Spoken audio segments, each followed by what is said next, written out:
Long Halloween Part 1 is yet another film set within the new DC Animated Universe continuity. It's the third film, I believe, behind Man of Tomorrow and Justice Society World War II. And this is a film that is trying to adapt one of the most legendary Batman stories ever told, The Long Halloween. It shows a lot of Batman villains in their beginning stages as well, their origins, and it really revolves around a killer, mysterious killer who is committing murders on specific holidays. So every time a holiday pops up, somebody gets capped. And a young Batman and Harvey Dent and Jim Gordon decide to come together and make a pact to try to take down the mob, but also try to find this holiday killer. And meanwhile, this starts a brewing war with the mob between Carmine Falcone and Salvatore Maroni. This movie is an adaptation of all of that in animated form, and this is part 1. There is going to be a part 2 that releases in a couple of months, I think. Like I said, The Long Halloween is one of the most legendary Batman stories ever told, and if you're asking me personally, it's one of my top 5 favorite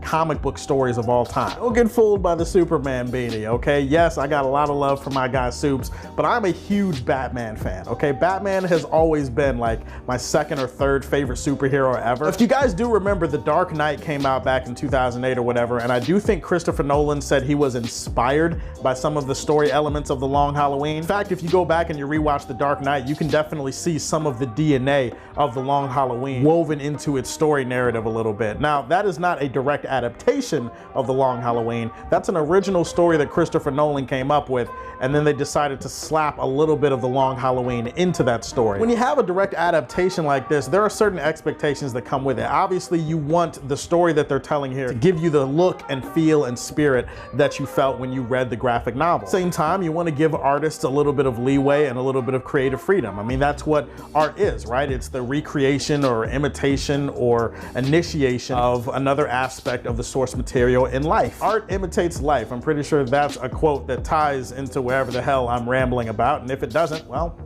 who the hell cares? It's a great quote. I didn't exactly know what to expect, because when I first heard that they were adapting The Long Halloween, I said, I don't know if you could fit that into one movie. Then of course they came out and said it's gonna be 2 parts, and I was just kind of like, shut the fuck up and take my money. I actually really love the direction that they've taken the art style of the animation in these movies. Darker lines that are drawn into these characters, it really emphasizes the shadows and the darker hues with this animation. It benefits the world that they've created in this movie. Part of me does wish that they had incorporated a little bit more of Tim Sale's artwork into the style. Just one of those little things in the back of my head where I'm just like, man, that scene really worked, but what if they had put some Tim Sale in there, huh? Really would have spiced up the flavor a little bit. They have Jensen Ackles portraying the voice of Batman. Now, one of the things you have to keep in mind about The Long Halloween is that this is a younger version of Batman. In continuity terms, this is a story that is set sometime after Batman Year One, but it's still Batman in his early years. He's still figuring shit out. And Jensen Ackles definitely brings a youthful, kind of edgy tone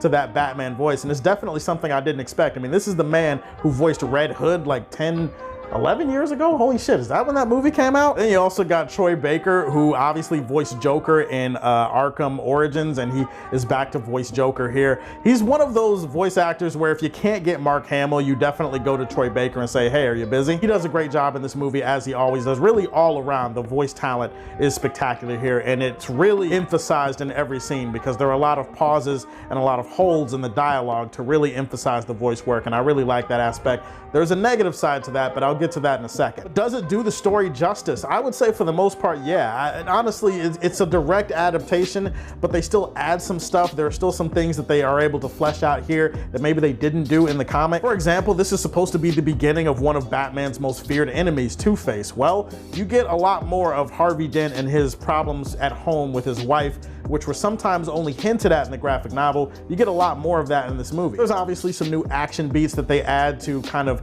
increase the fun and entertainment factor for a movie like this, and I thought it really works and it really fits. In terms of an adaptation, in terms of the things they either tweak, add, or they keep the same and retell, I thought, considering how dense and detailed the story from the graphic novel is, I thought for the most part they did a great job at bringing it to life and adapting it, and I honestly couldn't be happier with this part of the story. I know we have another part to go, but so far so good. Sometimes, even though they do a great job at emphasizing the voice work with some pauses in some of the scenes that they're editing, sometimes those pauses seek to make the movie feel a little bit longer. It feels like they're drawing out certain scenes. There are some shots in the film that feel like they linger a little bit more, and sometimes that can definitely create an atmosphere, and it does create an atmosphere of dread for this movie. Then there are other times where it feels like they're kind of drawing this thing out longer, and it's a movie that is like an hour and a half or something like that, but it feels a lot longer than an hour and a half sometimes, and that's because of the pauses and the starts and stops with the dialogue in some of these scenes. There is a second part to it, so you have to be prepared for it, but the movie kind of has this note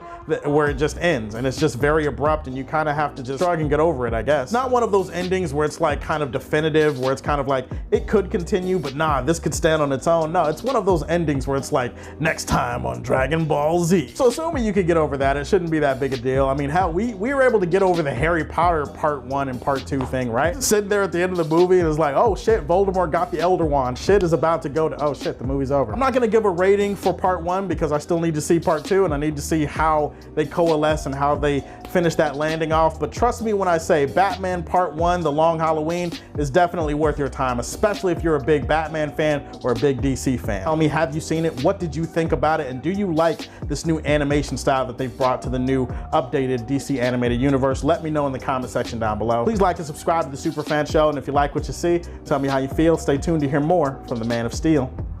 Peace.